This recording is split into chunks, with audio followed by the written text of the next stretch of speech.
Ang anatomy po ay madalas nating mapapakinggan ang salitang yan sa mga medical students or sa larangan po ng mga taong nag-aral sa mga medical fields. At ngayon, sa ating paksa na anatomy, ano ba yung ginagawa kapag inaaral ang katawan ng tao, dinadissect, inaaral yung lahat ng mga parts ng katawan ng tao. So sa atin pong pag-aaralan na ito, napakahalaga, no? It is significant to all of us because everyone can commit backsliding and can experience a spiritual relapse in terms of their spiritual condition before God. At ito po ay mismong si San Pedro ang sumulat na siya po ang pinakang nakaranas nitong tinatawag na ito na backsliding. Sabi nga in 2 Peter chapter 2 verse 20 to 22, we read of the real possibility and serious consequences of backsliding. Ano? Sinasabi po ni San Pedro na kapag hindi tayo nagtagumpay sa ating mga struggle sa buhay na ito, isa lang po ang pupuntahan, babalik tayo sa dati nating buhay. At kapag bumalik tayo sa dati nating buhay, tayo ay magiging mga backsliders. Ano? And kapag backsliders ng tao, alam naman natin na ito po ay hindi na magiging kalugod-lugod sa paningin ng Panginoon dahil you are turning back to you are turning your back unto Jesus and facing the world once again. So, tinatalikuran mo ang Panginoon at muli mong hinaharap ang mundo. Na dating yung mundo ang tinalikuran mo at hinarap mo si Kristo. So, ang backsliding po ay pagtalikod sa ating Panginoon. So, anong mapapansin po natin sa paksa na ito? It is interesting that we find this passage coming from the inspired pen of St. Peter. Bakit po? Kasi siya po ang unang nakaranas ng backsliding of heart. Si St. Peter po ang nag-commit ng kasalanan na ito na pagtalikod sa ating Panginoon.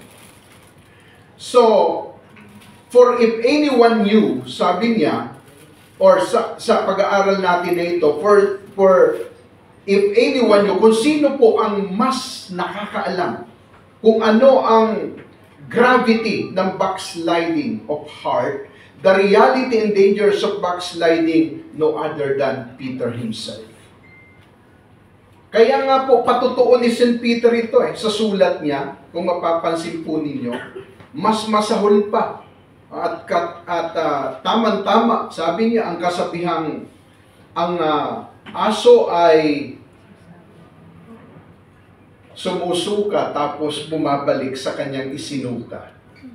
So napaka-bigat po na pangungusap noon na kapag ang tao pala nag-backslide, walang pagkakaiba doon sa asong sumuga na binabalikan ang kaniyang suka. So nakakadiri. Ano? At yun po ang nakasulat dito. At ang sabi, ang baboy, paliguan mo man, babalik at babalik sa kanyang lubluban. So ito po ba't sinabi ni St. Peter? Dahil yun ang kanyang naramdaman noong panahon na siya po ay nag-backslide. As he discovered the night he denied Jesus. Noong panahon po na ang Panginoong Hesus dininay ni St. Peter, that is the time that he committed this sin of backsliding of his heart. So the process of backsliding is a gradual one. Ito po, hindi bigla ito. Ang backsliding po, dahan-dahan. Often overtaking a person by surprise, and lest we fall from our own steadfastness. Akala natin, nakatayo pa tayo. Kaya sabi ng Korinto, mag-ingat ang nagsasabing nakatayo dahil baka siya ay mabuwal. Yan po ang nangyari kay St. Peter. So, ano po ang mapapansin natin? We shall carefully examine the process that led to Peter's denial of Christ. Pag-aaralan po natin, kung papaano yung proseso ng pagtatwa ni St. Peter sa ating Panginoong Jesucristo. Followed by noticing how Peter's own words in his epistles are designed to prevent the same from happening to us. Kaya po ito naisulat para maging babala, precaution, warning sa lahat ng mga taong nasa gawain na at the same time gusto pang mag-backslide. Hindi po masarap mag-backslide. If you are in that state of backsliding, your life is in a miserable condition. Hindi ka masaya dahil alam mo na hindi tama yung mag-backslide. Kumbaga, nasa pagitan ka ng dalawang mundo. You are in the middle of two worlds.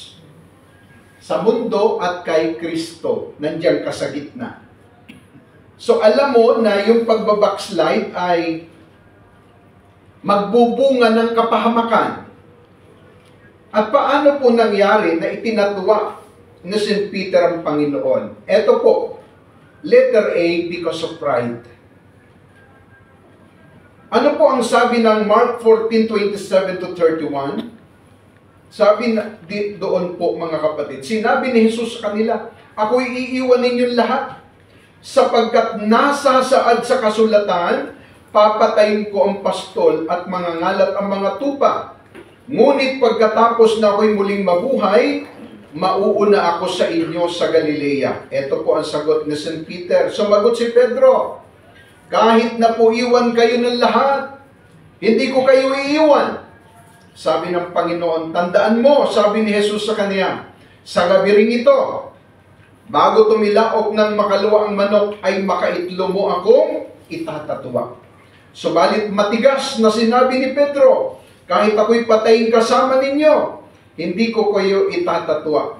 Gayon din ang sabi ng ibang alagad. Anong napansin niyo po?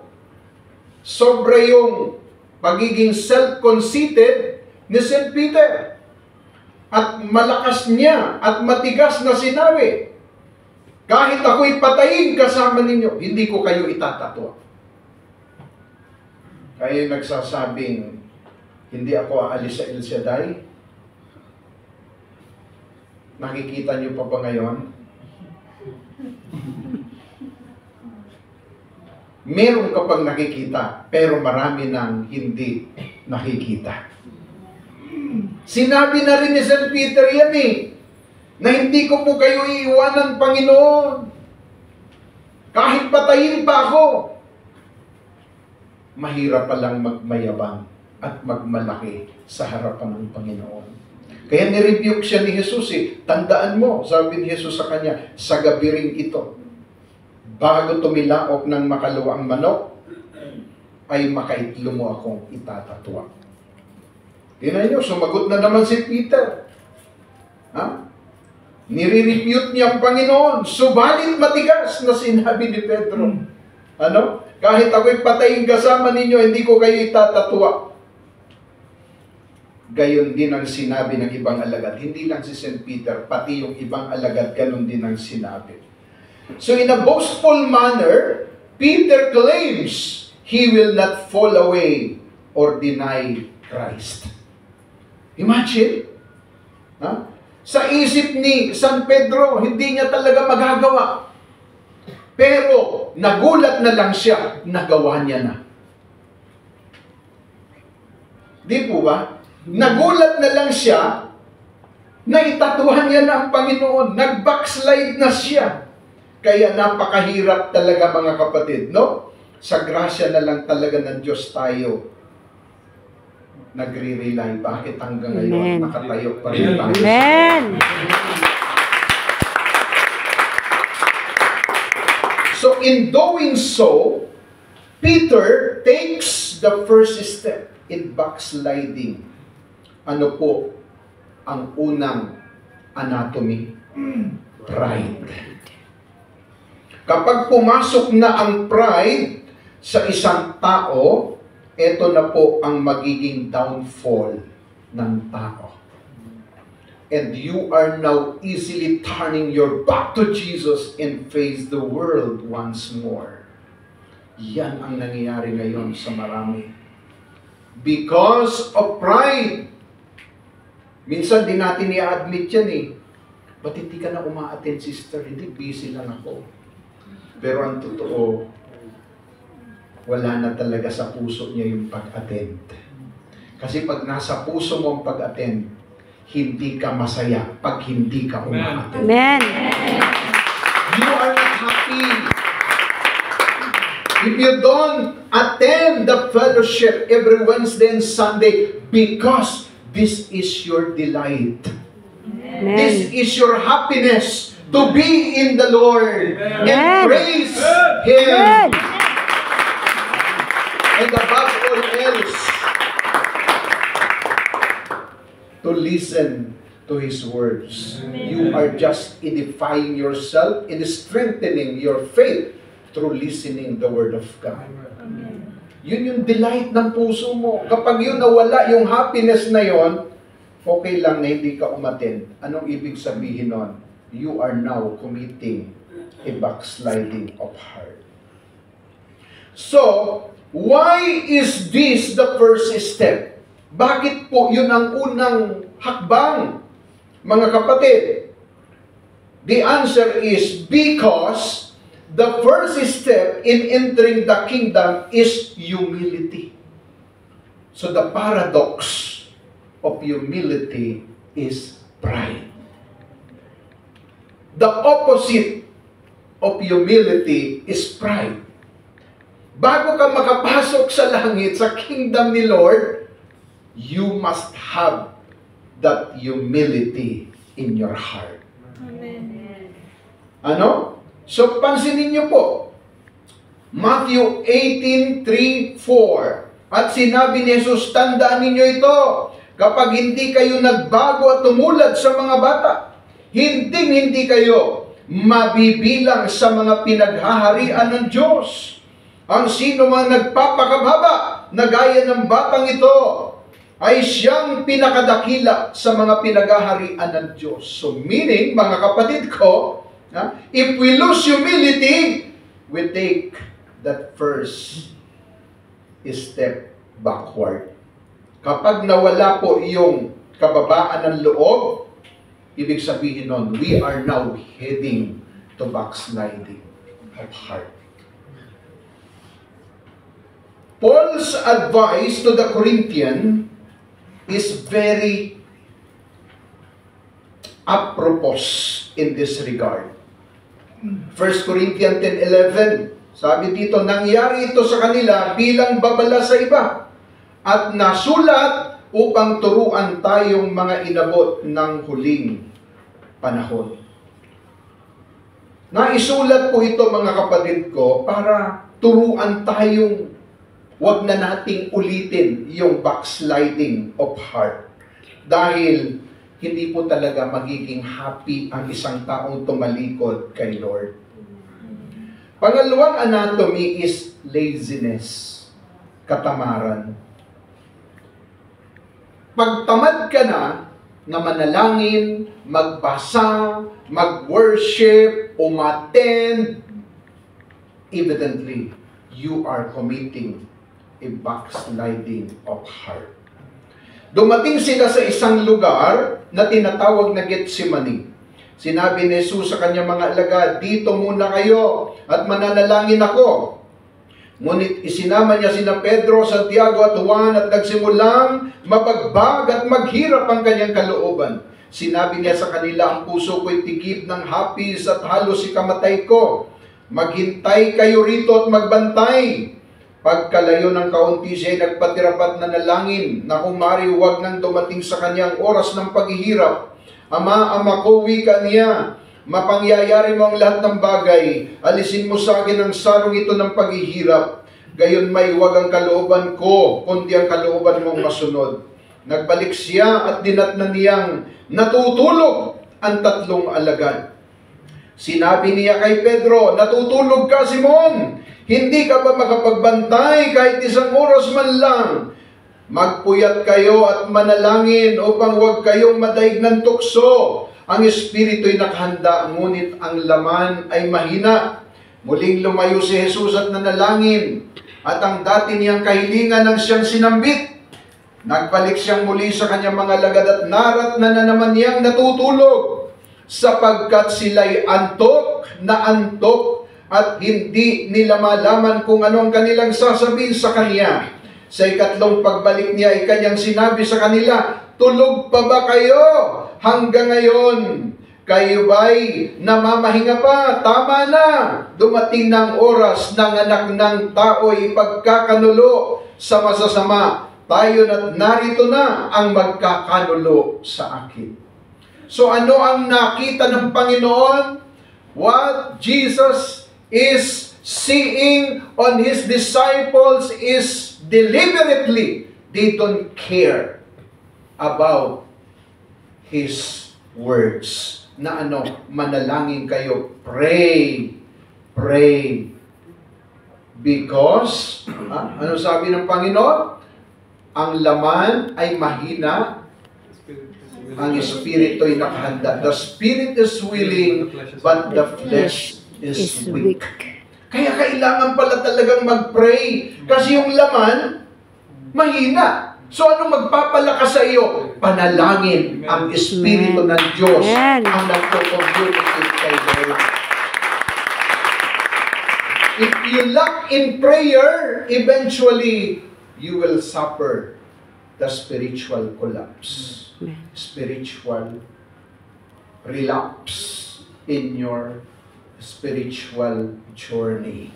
That's why many Christians today are now experiencing that. Ang taong backsliders, hindi yan po happy. Lagi yang malungkot. Kasi hindi niya ma-enjoy ang mundo. Hindi niya rin ma-enjoy si Kristo. Nasa pagitan siya ng dalawang mundo. Parang nasa limbo siya. Kaya parang lagi siyang nakatulala sa hangin. Ano? Malayo ang tingin. Wala namang tinatanaw. Yan, mga kapatid. Pag nakakita kayo ng ganyang tao, naku, mahirap yan, mga kapatid. Ha? Yan ho ay indikasyon na ikaw ay nagkukumit na ng backsliding of heart. Kapag hindi ka na masipag umattend, yung parang naging habitual mo na, meron pa naman sa Wednesday, o kaya sa Sunday, tapos pag dumating ng Sunday, sa Wednesday naman, sabi niya, medyo masama pakiramdam ko. Tapos pagdating ng Wednesday, sa Sunday na lang, naubos yung isang buwan, hindi ka naka-attend ng Wednesday at Sunday. Bakit? Dahil tinatamad ka na. So ito pong laziness ay indikasyon na tayo ay nasa backsliding na. Kaya sabihin mo sa katabi mo, wake up. Wake up! Sabi ni Lord eh. Sabi ni Lord, Gumising na kayo. Natutulog pa ba kayo? Wake up! Sabi ng Panginoon.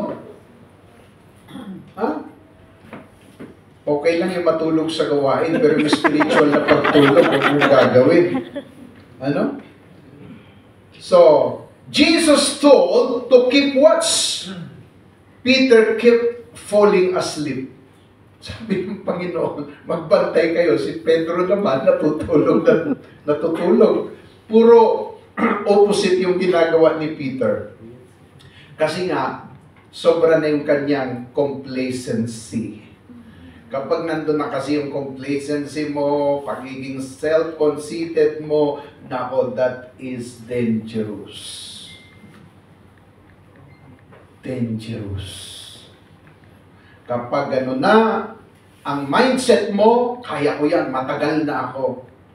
Huwag mo akong akayin dahil ako lang ang umakay sa iyo. Minsan mga kapatid, gano'n ano. Kaya huwag tayong magiging arugante at tamad. Sabihin mo sa katabi mo, huwag kang tamad. Kang tamad. Truth hurts.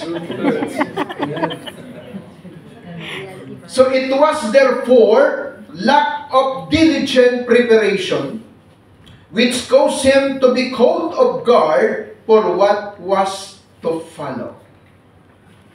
Which is precisely correct, mga kapatid. Ano? So parang si Peter talaga, mapapansin natin na wala talaga yung diligence niya doon sa pananalangin eh. Dahil makikita nyo, he don't care 3 times pa naman eh. Balik-balikan ng Panginoon, tulog eh. Ibig sabihin doon, deliberately, he ignored the word of our Lord Jesus Christ. Kasi kung careful siya sa sinasabi ni Kristo, unang sabi pa lang, hindi na siya matutulog. Pero dahil 3 times na binalik-balikan, puro tulog, wala na yung kanyang appetite sa pananalangin. Amen ba? Amen. Kaya pag wala ka ng appetite sa spiritual na mga activities, ay delikado na yan. So, it was therefore lack of diligent preparation. So, the same thing can happen to us. Tama. Pwedeng ma-repeat at mangyari sa atin pag hindi ka diligent at aware sa iyong nararanasan at nararamdaman. Without diligence, we too can be found unprepared. Sabi ng Luke 21:34-36, mag-ingat kayo na huwag magumon sa katakawan at paglalasing at mabusog ang inyong isip sa mga intindihin sa buhay na ito.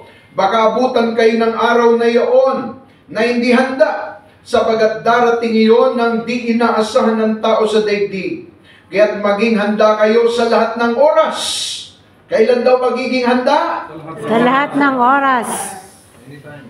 Hindi po sa minsanan ha, sa lahat ng oras. Lagi ninyong idalangin. Kailan mananalangin? Minsan o lagi? Lagi. Lagi ninyong idalangin na magkaroon kayo ng Lakas. upang makaligtas sa lahat ng mangyayaring ito at makaharap sa anak ng tao. Napaka-importante po talaga dito mga kapatid, ano? Laging mananalangin. Hindi seldom na pananalangin, kundi always. Amen.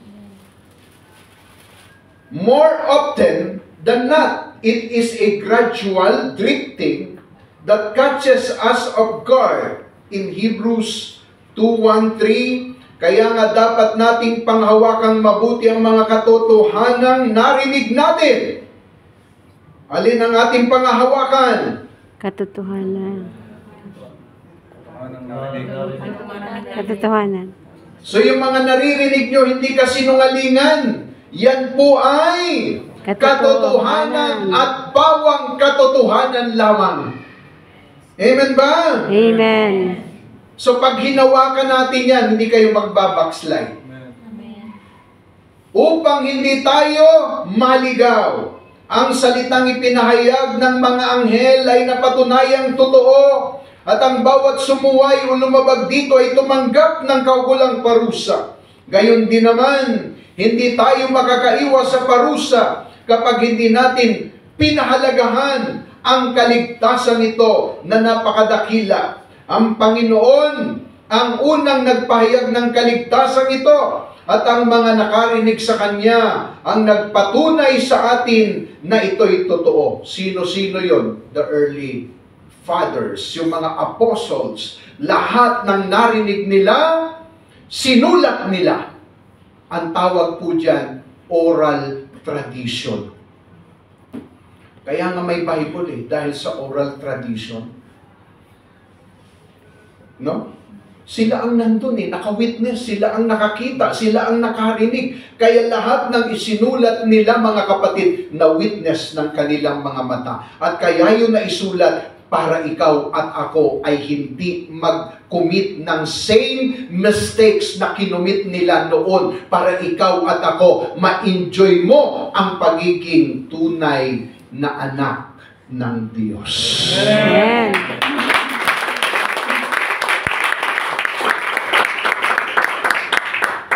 Amen po. Amen. So mga kapatid kong minamahal, makikita po natin na ito pong ating pinag-aaralan ay sobrang mahalaga sa ating lahat. Bakit mahalaga? Dahil marami ng mga nagkukumit ng backsliding ngayon. Ano ba yung reason? Ba't maraming backsliders ngayon? What is the common reason why people nowadays are committing backsliding of heart? Maybe of some financial problem, of course, maybe family problems, no? Pero kayo nga sinabi dito, manalangin kayo, nabigyan kayo lagi ng lakas Tinuro na po para hindi tayo madaig ng panghihina, manalangin kayo, nabigyan kayo lagi ng lakas. Tinuro na pala nasa ng sikreto ng tagumpay? Nasa pananalangin. Amen. Para hindi ka mag-backslide, manalangin ka. Sabi ng Bible, pray without ceasing. Because Amen. More prayer, more power. No prayer, no power. Only kilikili power. But when we are proud of ourselves, we become lazy, and that easily leads to the next step. So, ang susunod yan, to be continued. Kasi oras na po So yun mga kapatid, mahaba po kasi ito mga kapatid ko. This is a series, kaya medyo gusto kong mailatag sa inyo ng medyo konti-konti.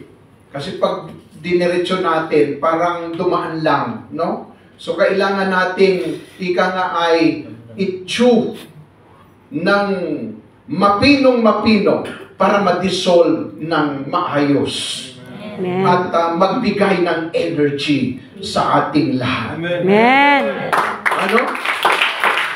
Because energy is the capacity or ability to do work. Amen. Without energy, wala kang lakas. Kaya kailangan, pag tayo ay nasa gawain, yung pananalangin nagbibigay din yun ng spiritual energy. Amen. Kaya kahit mabigat yung problema, tinatawanan mo lang. Amen.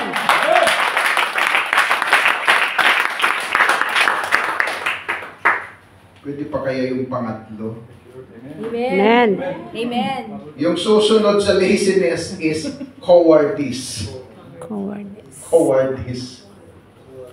Anong sabi po ng Mark 14:54? Si Pedro ay sumunod sa kanya, ngunit malayo ang agwat. Nagtuloy siya hanggang sa patio ng bahay ng pinakapunong saserdote. Naupo sa tabi ng apoy at nagpainit na kasama ng mga bantay. Anong makikita po natin dito? Note that it says, Peter followed him at a distance. Bakit, mga kapatid? Dahil ang Panginoon noon ay unpopular, dahil binubugbog, tinotorture, at mahirap madamay. Kaya hindi sila lumapit sa Panginoon. Kaya binabantayan, minamasdan lang siya ni Peter. So makikita po natin sa mga sumunod na pangyayari, Peter stays far enough away so as not to be identified with him. Kasi mahirap na makilala dahil baka bugbugin din siyang katulad ni Kristo. Takot si Peter na, alam niyo naman mga kapatid, sino bang matutuwa pag binubugbog ka? Di ba? So, Peter was unprepared for the challenge of facing ridicule and persecution. Kaya ba natin yan? Na i-ridicule? Na i-persecute? Kaya dumistansya muna si Peter. Di ba normally ganon? Pag yung kaibigan mo, kinukuyog ng mga chismis, medyo didistansya ka muna, baka madamay ka eh. Ganon yan mga kapatid. Anong tawag doon? Cowardice. Kaduwagan. Tanungin mo yung katabi mo, duwag ka ba? Ikalabintatlong o ikalabintalawang utos. Huwag ka nga amin. So yun mga kapatid, ano? Kapag tayo ay duwag at walang paninindigan, we will easily be drifting away from the Lord. Kasi natatakot tayo na tayo ay i-persecute. Kaya nga ang daming takot kumuha ng pwesto, ng position eh. Bakit? Dahil pag may position na, mauobliga na ano? Na laging umatid. Ganun lang yun, mga kapatid. Brad, attender lang ako. Hindi po, qualified po kayo sa organ. Attender na lang ako. Talagang pinaglalaban yan, attender na lang siya. Mauobliga kasi mga kapatid pag may position. So bagay may kasabihan naman na, it is better to have a function without position than to have a position without function. Ano? Meron namang tumanggap ng position, wala namang function. Meron namang nagpa-function na walang position. Ano? Kaya mga kapatid ko, cowardice, yun ang sign na ikaw ay nasa backsliding of heart. So yung nangyari kay St. Peter yun, talagang medyo duwag talaga. Sipin mo yung pinakaduwag na apostol, siya yung naging kauna-unahang papa natin sa Roma. No? Kaya talagang ang Diyos gagamitin yung mahina para hiyain yung malalakas. Ano? Yun yung sabi ng Bible eh. Because the foolishness of God is wiser than man. Amen. Ano? Kaya, huwag kayong matakot na mahina kayo. Dahil sa kahinaan nyo na yan. Pag nanalangin kayo na bigyan kayo ng lakas, papalakasin tayo. Amen.